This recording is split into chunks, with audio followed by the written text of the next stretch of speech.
Hello friends, welcome back to SAS Tech. So this is Rajesh Ranjan. So today we are going to learn about the SQL basics here.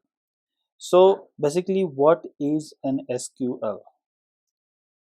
So this is the abbreviation of structured query language. So we can say that this is a language which is used to query and get the result in a structured manner.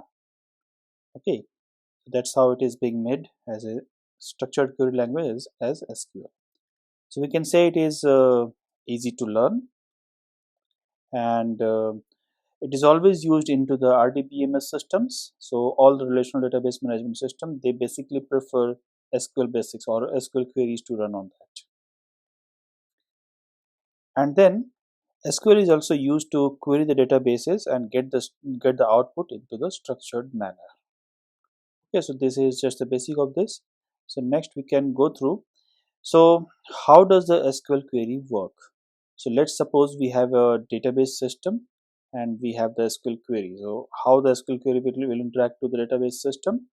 So first of all, the query will be asking some questions to get the records from the database system. Okay, so the database system will analyze this query that what has been asked for, and based on that query, it will return with the answer. So the answer will always be the record that has been asked for, and that is what the SQL query does.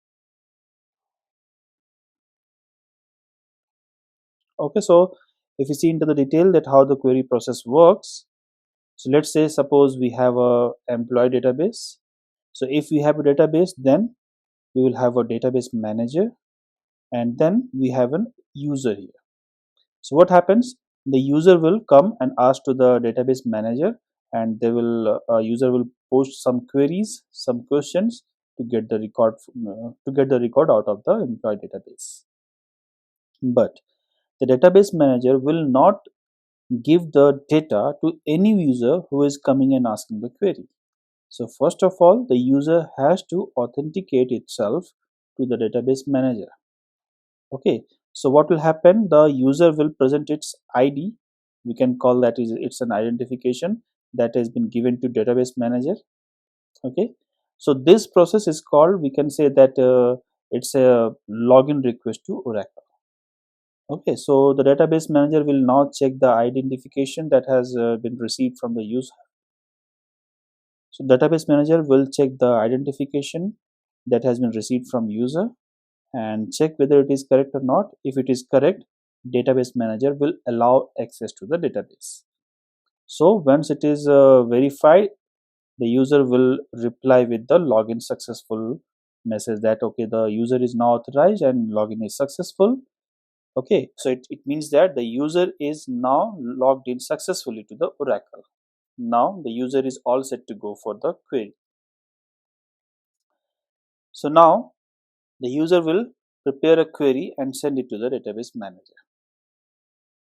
Database manager job is to check this query, analyze it and access the data from the employee database, and then will prepare the result and send it back to the user. So that's how the whole query works. Okay, hope this is clear. Now we'll be moving on to the SQL query component. So what all are the components of a SQL query? So whenever we ask a query, so we can again take an example of employee database. Okay, and then we have a user. Okay, so whenever we are making a query, so that query must have a format so that the employee database or the database can understand that format. Okay, so the user will first have to give that what data it needs. Okay, so first of all, user have to provide that what actual data it is asking for. For example, it is maybe asking from the employee database, it is asking for the staff ID and the staff name. Okay, then the second portion will be from where this data come from. So the database manager should know that where I have to go and check this record. Okay, so for example, I would say that This is the employee list where the user has to check, the database manager has to check.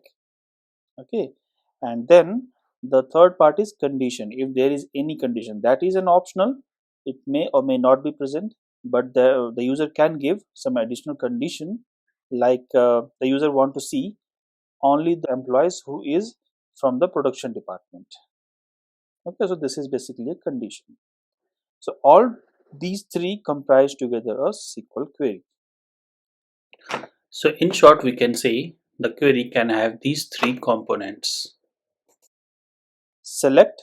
Select is that what data it wants, from, that from where the data should come, and where clause is for the condition, that is an optional. So for the user wanted to know the staff ID and the staff name from the employee list, and from the department is production. Okay, so for that we can make an example of the query is this. So we can easily see here, select staff ID and staff name from employee list. So we can say employee list is a table, so don't worry about the table names, we will discuss them in detail in the later topics, where the department equal to production. So this query will well understood by the database manager, and then it will fetch the data and send it back to the user. That's how the SQL query works. Hope you liked the video. So we will meet in the next video and we'll try to understand what all actions that we can do onto the database server, onto the Oracle database, and then we will also run some queries over there. Till then, goodbye. Thank you very much.